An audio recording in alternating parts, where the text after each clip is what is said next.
መልካም ብዙ ዝም ያልኩት ነገሮች ሁሉ እኛ ከምናስባቸውና ከምንጠብቃቸው በላይ ነገ ምን ሊፈጠር እንደሚችል የማይታወቅበት በጣም አደገኛ ሲቹዌሽን ውስጥ ስላለን ነው።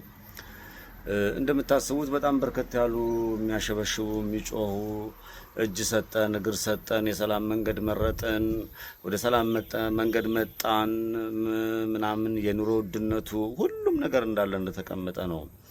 ምን እየሆነለት እንደሆነ ታውቃላችሁ? አሁን ኢትዮጵያ ውስጥ እየሆነ ያለው የሆነ የተጨመላለቀና የበሰበሰ ወይም ደግሞ ያልጸዳን ነገር የሆነ አንድ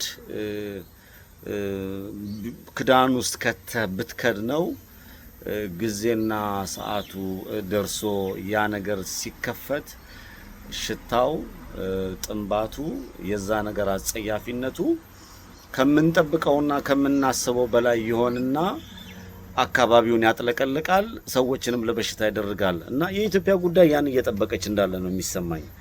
በአማራ ትግልም ያን እየጠበቀ ነው ማህበረሰቡ ወይም ደግሞ ምድር ላይ ያለው ህብረተሰብ የሚፈልገውን አላገኘም። የተነሱ ጥያቄዎች የሰዎችን ደምና የሰዎችን ህይወት ነጥቀዋል። የነዛ ዋጋ የከፈሉለት ሰዎች አላማ አልተሳካም። እነዛ ዋጋ የከፈሉ ሰዎች አላማቸው የህዝብ አላማ ነው።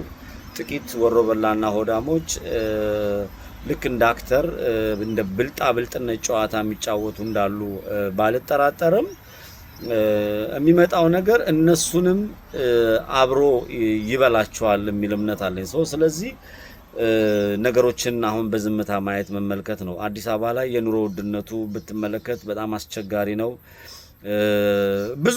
ብዙ ማየውና ጥልቅ መመለከታቸው ነገሮች አሉ። በተለይ አንጀት የሚሰብር የሚያሳዝን የሰው ልጅ ስብዕና ያልሆነ የሰው ልጆች በስብዕናቸው ተደራድረው ኑሯቸውን ለማሸነፍ ህይወታቸውን አዘቅጡ እስከተው ይሄ ማንነትን ራስን አሳልፎ እስከ መሸጥ የደረሰ ትልቅ ነገር አለ።